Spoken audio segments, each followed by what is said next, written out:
Welcome back to Basic Mathematics. In this video, we're going to be looking at evaluating variable expressions. We have looked several times at the idea of evaluating expressions, and we have looked previously at the idea of a variable or a placeholder value as an important problem-solving tool. Bringing those things together allows us to communicate ideas on how to calculate things very effectively. So without further ado, let me get my head out of the way, and let's start off with the fundamentals.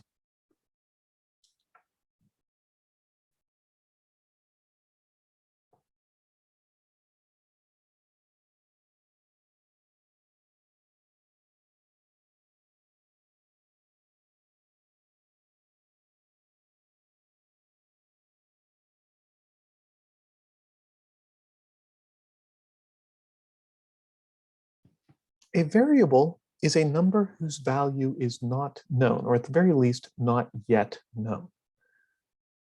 When you are working with variables, one of two things is going to happen. Either you are going to have an expression to tell you how to calculate things as soon as you go and perform some measurements to figure out what the values of the variables are, or you are going to have some construction at hand that you can use to determine the value of an unknown variable. So that's why I stress here a number whose value is not yet known. Knowing the value of the variable is an important part of the process.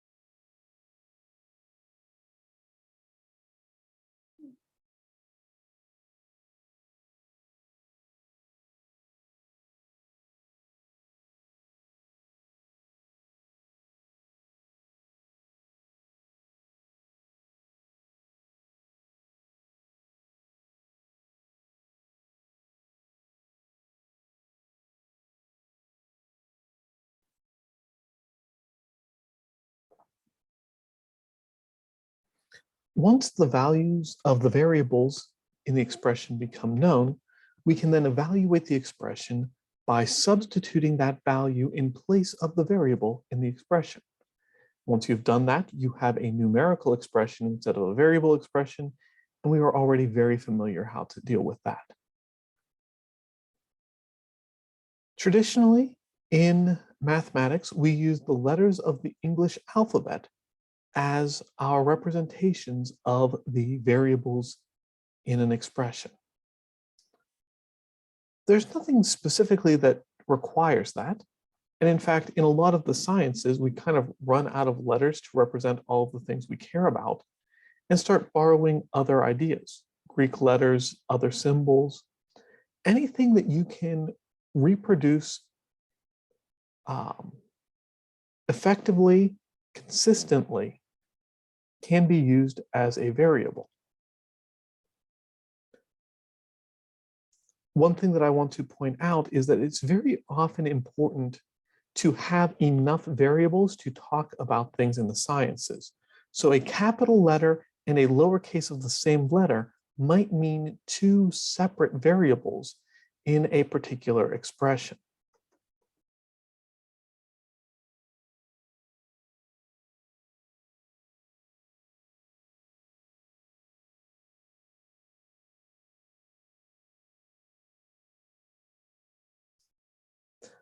So a typical problem of this sort might ask you something like, evaluate 2x squared minus 9 if x is equal to 7. We have a variable expression, 2x squared minus 9. We have the value of the variable, x is equal to 7. So we substitute in. We replace the x with a 7. In this particular problem, it doesn't make a difference, but I strongly encourage you to develop the habit of putting parentheses around a value whenever you substitute it in.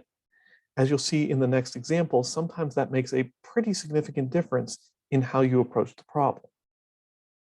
But from here, we have a numerical expression following the order of operations. First, we square 7.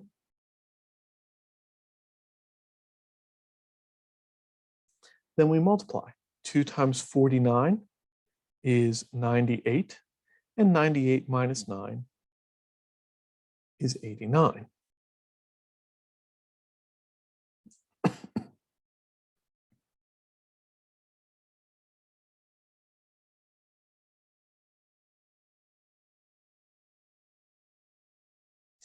Similar example, let's evaluate 3x squared plus 5x if x is negative 2. Here we have x appearing in two separate places in the expression. So when we substitute in, we have to make sure that we replace every occurrence of x with the same value, negative 2.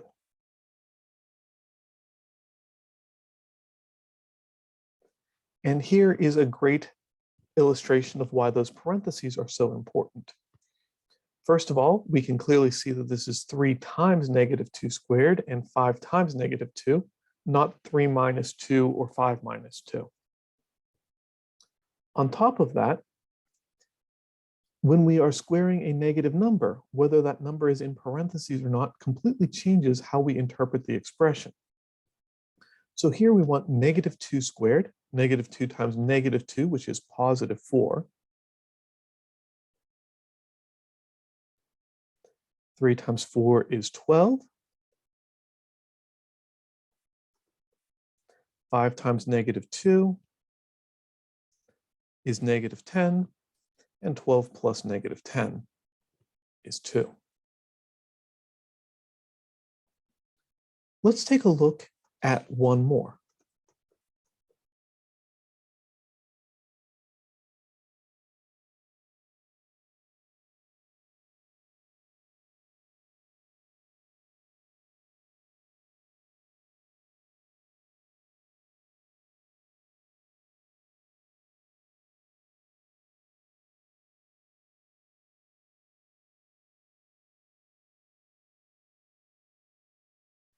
Let's evaluate 3 little m, capital M, all over r squared. When little m is 1/2, capital M is 4/3, and r is 3/5. Let's make that look a little bit more like a 3. Couple of things going on here. First of all, obviously fractions in these values for the variables, so that'll be a little bit annoying, but it doesn't change anything. More notably, there are multiple variables in this expression.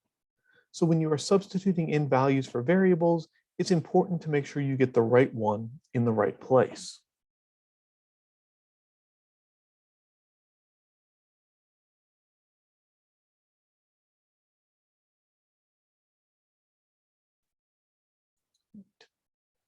Three times 1/2 is 3/2.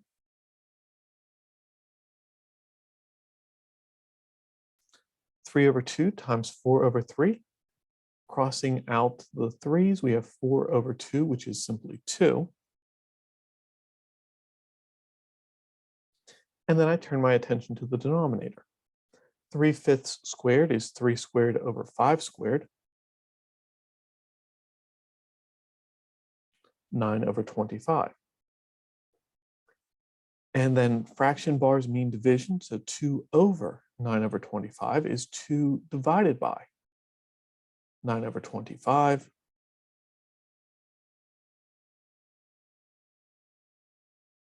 I get 50/9 as my result. Or if you prefer mixed numbers, we could write that as 5 and 5/9. Either one acceptable. Pay attention to the instructions on the problem.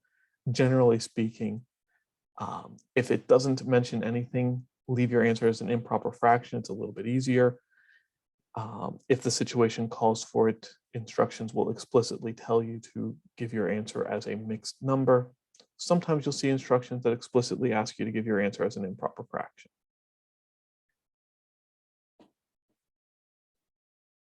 As I said at the beginning, variable expressions like this are incredibly powerful for communicating how to calculate a certain measurement without needing to go into too much detail.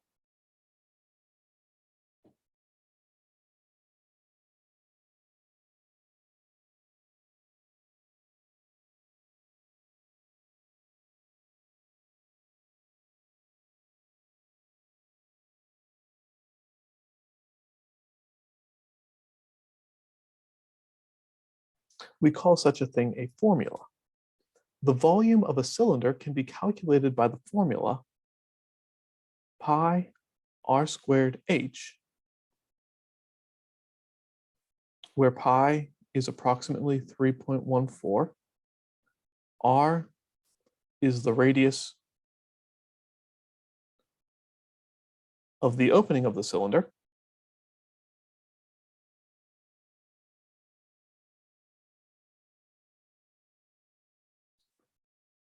and h is the cylinder's height.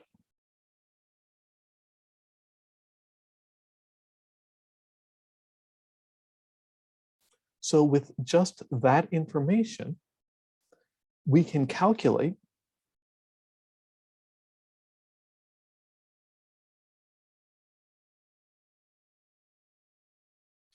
the volume of a cylinder. And let's just go with one that's drawn instead of one that's described in words.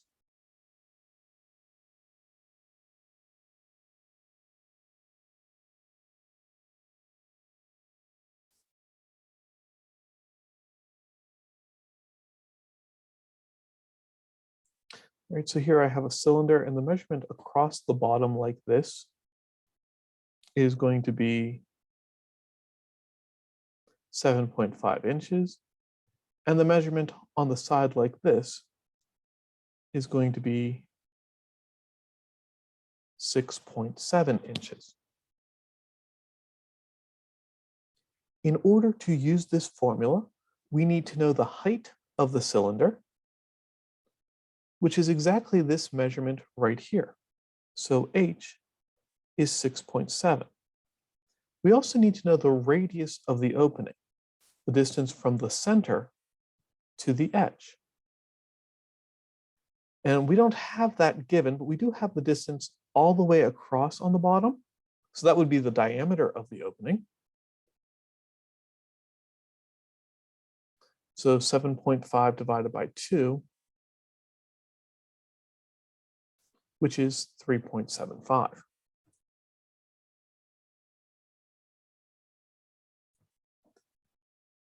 And with that, we have figured out the values of the variables that we can plug in to the formula. So we have pi r squared h. Pi is approximately 3.14.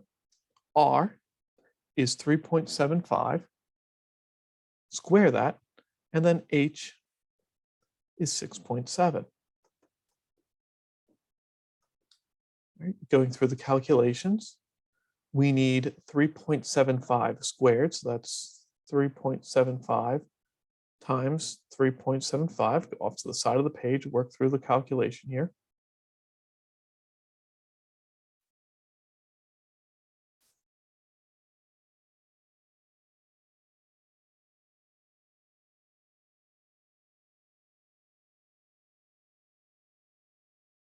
Seven times 3 is 21, plus 5 is 26. Move over 2 places. 3 times 5 is 15, carry the 1. 3 times 7 is 21, plus 1 is 22, carry the 2. 3 times 3 is 9, plus 2 is 11. Add that all together. 7 and 5 is 12, carry the 1. That's 11, 16, carry the 1. 2, 8, 10, carry the 1. 3, 4, 1 there. 1, 2, 3, 4 total digits after the decimal point. 14.0625.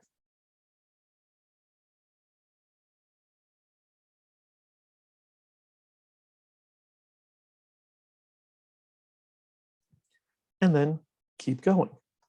3.14 times 14.0625.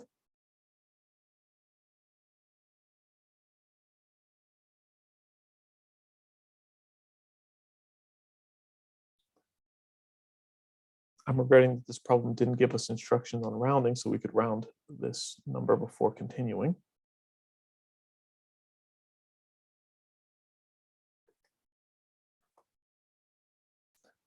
Carry the 1. 4 times 5 is 20. 4 times 2 is 8, plus 2 is 10. Carry the 1. 4 times 6 is 24, plus 1 is 25. Carry the 2. 4 times 0 is 0. 16.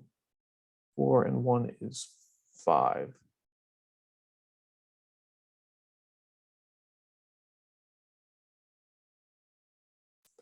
Three times 5 is 15. 3 times 2 is 6, plus 1 is 7. 3 times 6 is 18. 0.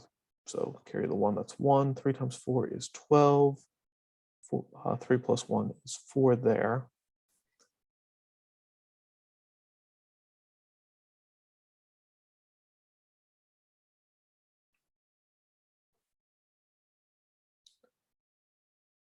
Three, 9, 16, 7 and 8 is 15, 11, 3, 4. 1, 2, 3, 4, 5, 6. 1, 2, 3, 4, 5, 6. So we've got now 43.15625 times 6.7.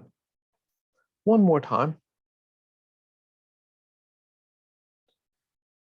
43.1562. That's not a 2. That's a 2.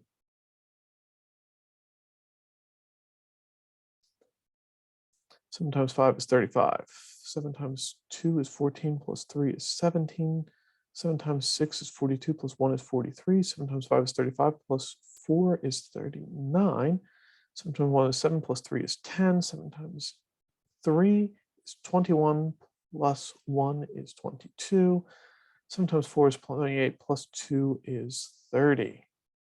1, 2, 3, 4, 5, 6. 1, 2, 3, 4, 5, 1, 2, 3, 4, 5, 6. That's right there. That's not right. I didn't multiply by 6. I'm getting ahead of myself.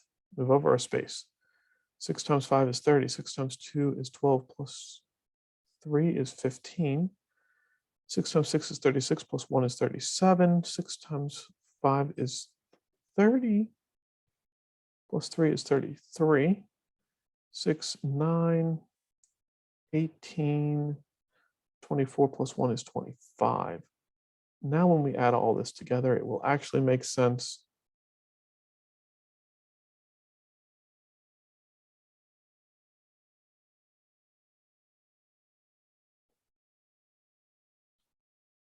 And we get 289.146875 as the final result of the calculation there. All right, that one was a little bit busy. Sorry about that. Light balance is completely goofy on my camera right now. So that one was a little bit intensive, a lot of decimal numbers to play around with. Annoying, but certainly something you can work with. With that, I'm going to wrap up here. Take some time to go through the practice problems related to that, and I'll see you in the next video.